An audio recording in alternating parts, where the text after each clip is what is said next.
You are listening to the Stop Binge Eating podcast with Kirsten Sarfty, episode number 278. Welcome to the Stop Binge Eating podcast. It's time for you to end your food obsession and begin feeling confident and in control around food. You are absolutely capable of eliminating binge eating from your life, and I'm going to show you how by giving you simple tools and insights that you can apply in your own life. I'm your host, Kirsten Sarfty. Now let's get to it. Hello. Today I'm talking about setting restrictions and limits for yourself. When we're talking about stopping binge eating, one important thing that you need to make sure you're doing is not setting too many limits and aren't restricting yourself too much with your eating. When you're too restrictive and are giving yourself too many limitations, you can cause yourself to feel restricted and deprived, which can lead you to feeling an urge to binge on what you're feeling restricted from or deprived of. And those urges, of course, are what drive you to binge. So we want to make sure we're not being overly restrictive with our eating, but sometimes people misunderstand this guidance. They take it to mean that they should remove all restrictions and have no limits on what they eat. It falls into the all or nothing mindset that we all sometimes get confused about when we're making changes. Sometimes we can only see two options. And in this case, it's either having all the restrictions or having none of them. But there's a beautiful middle ground in there where there are some restrictions. Now, in the beginning, for a lot of people, letting go of all the restrictions feels so freeing and they love it. But then they encounter a problem. They begin to not feel physically good, which can then lead them to not feeling emotionally good. At this point, we have to start incorporating some restrictions and some limits. And these are not bad restrictions and limits. They are not ones that are going to cause deprivation and urges to binge. These are limits and restrictions that will help you to not binge and that will help you to feel your best and to be your best. This is because there are going to be limits and restrictions that you want to have, that you're choosing to have, not because you think you should or because someone else told you that you have to, but because you want to have them. So, for example, no one forces me to stop watching TV and go to bed when I do. I don't do it when I do because I think I should or think I have to or tell myself I can't stay up later. This decision is all mine, and I choose it because I want to get a certain number of hours of sleep. I want to get up by a certain time in the morning, and I want to feel good and rested during the day. I set that limit because it's what I think is best for me, and it helps me to be my best self. Now, I could just not have a restriction like this. I could just stay up for as long as I like. But if I did, I probably wouldn't feel good the next day. I have experienced this enough times to know that it's very likely for me. And I also wouldn't have as much time in the morning to get things done that I want to get done. So I want to have this limit for myself. Now, in the moment, I don't always want to have it. I don't always want to go to bed, but I do it anyway because I remind myself of why I really do want to. And because I want to do it, I'm not feeling deprived. I mean, maybe for a moment when I'm thinking about how I just want to sit and watch TV for a little longer, but once I get up and think about why I do want to go to bed, I don't feel deprived of TV and pleasure time anymore. I'm happy with my decision. I want this limit for the nighttime. And this limit doesn't take away my freedom like we sometimes think limits and restrictions will. This is all my choice. I am free to stay up or I am free to go to bed. And I'm choosing to do what I really want to do. So when you're putting limits and restrictions on what you're eating, you're not taking away your freedom because they're yours, no one else's, and no limits or restrictions you think you should have or have to have. You're choosing this, and you're choosing it for reasons you like. Don't enact limits or restrictions that you don't have good reasons for that you like. The ones where you don't have good reasons and don't like the reasons are the ones that aren't going to feel good and can lead you to rebelling. So let's go back to what I was saying before about letting go of all the restrictions with your eating and the example I gave about the people who do that but then don't feel good. Some people tell me that they want to live their life without limits and restrictions with their eating. But when they do, they realize that's not what they really want. Because when you have zero limits, You're going to overeat, maybe binge, and eat lots of foods that aren't going to feel good in your body. And that's not what you want. People tell me all the time that they just want to feel good. Binging makes them feel terrible and they don't want that anymore. And if you want to feel good, limits have to be put in place.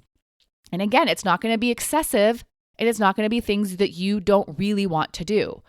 One example of a limit that most of us want to have that we don't really think of as a limit is stopping eating when we're full. It's definitely a limit. You're limiting how much you're eating and you're doing it because you will feel your best if you do. That's going to be a limit that I recommend you incorporate into your life so your body can feel good. You're not just going to eat without amount restrictions. You're going to choose this one because you want to feel good. And then there's the joy foods or foods that aren't super nutritious. And when you eat a lot of them, maybe not even eating until you're too full, but just a certain amount, whatever a lot is to you, you don't feel good. Let's say you eat a bunch of candy for dinner and you're not feeling too full after. You didn't eat the candy past fullness, but your stomach does not feel good. Also, your energy has dropped and your brain's a little foggy. Maybe you're feeling moody. So it's not necessarily the amount of food that you ate, but it's the amount of that particular food that you ate. So maybe you want to limit how much of that particular food you eat because you don't want to feel that way. That's going to be a useful limit. Now, you're not saying that you'll never eat it again or that you can't eat it. That's the kind of restriction that will most likely backfire eventually when you're feeling restricted or deprived because you want that food and aren't allowing it. You're saying that you are allowed to eat it, but you're going to limit yourself to an amount that you can enjoy while still feeling good afterward. You can still eat it and feel good afterward. Again, it's not all or nothing. It's finding the middle ground, the sum that leaves you feeling good. Having these limits like I'm talking about are going to give you the freedom to do what you want to do. You're going to do the things that you want to do in amounts that you really want. Now, you're not always going to think that you want that limit in the moment. You might think you want more, just like sometimes I think I want to stay up later, and that's okay. You're going to tell yourself why it's not what you really want and why you really want what you really want. Give yourself those good reasons to adhere to the limit. So I want you to take a look at what you do and find where it would be useful for you to set a limit and restriction for yourself and how you could do it in a way that not only is beneficial to you, but also doesn't make you feel restricted. When I decided on what time I wanted to go to bed, I considered what I thought would be too late, what I thought would be too early, and I found what I thought would be a good time for me. When you're deciding on how much joy food you want to be eating, make sure it feels doable for you and that you have good reasons for setting the limit. When it comes to stopping when you're full, although it might seem obvious, actually tell yourself why you want to stop when you're full. When you're thinking about the reasons why when you're in the moment, it will make it more enticing for you to stop. Otherwise, you might just think about how good the food tastes and want more of it. Intentionally think about why you want to do what you really want to do. Because if you don't, you're just going to follow your humanly drive to get easy pleasure. It's a big reason why it's helpful to set limits and put these kinds of restrictions on yourself in the first place. If you don't have restrictions, you're just going to do what you're naturally driven to do, which is to seek pleasure, avoid pain, and do what's easiest. We all have that drive. But those of us who are achieving goals and living our best life aren't just going along with that. We're setting limits and restrictions that go against that because it's what's best for us. Our brain's design, that drive, is what kept us humans alive way back in the day. But now, because surviving is a lot easier and pleasure is extremely abundant and easy to get, and it's easier to avoid emotional pain, we need to sometimes work against that natural drive if we want to thrive. So set the limits, give yourself the restrictions, but, and I can't stress this enough, they have to be ones that you want to have because you have good reasons for you to have them. It's your choice. Make sure you're doing it from an empowered place. And if it doesn't feel doable or you feel restricted by it, don't give yourself that limit. Maybe it would be better if you dialed it back. So you're not going to go from 5 joy foods every day to 1 a week. Try doing 4 a day for a bit and see how you feel. Or 5 a day, but 4 on 1 day. Take a small step that feels doable and that you are on board with. And when you're ready, if you have a good reason to, you can take another small step. It's going to be easier to incorporate small changes rather than big changes. And it's not just food restrictions and limitations that will help you to stop binge eating, stop overeating, and to feel better. Limiting the commitments to other people that you make can help. So many of you are overcommitted to things because you think you have to do all of them, when really, for most of you, you don't. Not all of them. Make sure you're really examining the commitments you've made and commitments you're asked to make in the future to see if you have time for it, if it's really necessary, and if it's enhancing your life or draining you.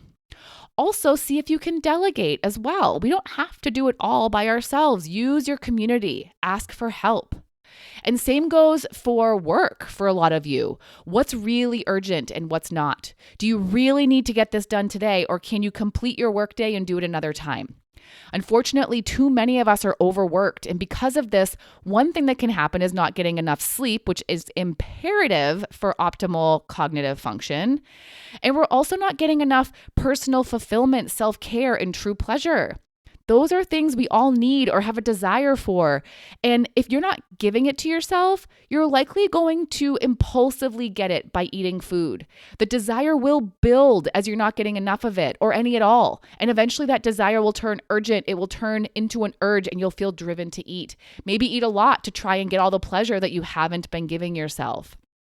And also, vice versa, some of you are spending too much time in pleasure and not enough time working on yourself, on your goals, on bettering your life, or sleeping if you're staying up too late to get more pleasure.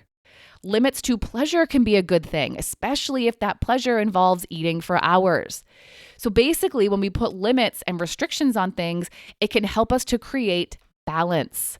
We can have a better balance between work and pleasure. We can feel better physically and emotionally, because too much of a good thing is usually not going to be good anymore. Set limits for those things that stop being good when you're doing too much. Set limits for things that will cause negative outcomes for you if you do it too much. And set the limits from a place of love and caring for yourself. Set them because it helps you become more aligned with who you want to be and more aligned with the goals you have for yourself. All right. So I hope that helps you to find that useful place between having too many restrictions and limits and having none. That in-between place is a beautiful, balanced, fulfilling place to be. Go find it for yourself. Bye-bye. Thank you for listening to the Stop Binge Eating podcast. If you like what you heard today and you want more, go to coachker.com/free. That's COACHKIR.com/free to get some awesome free stuff to help you stop binge eating.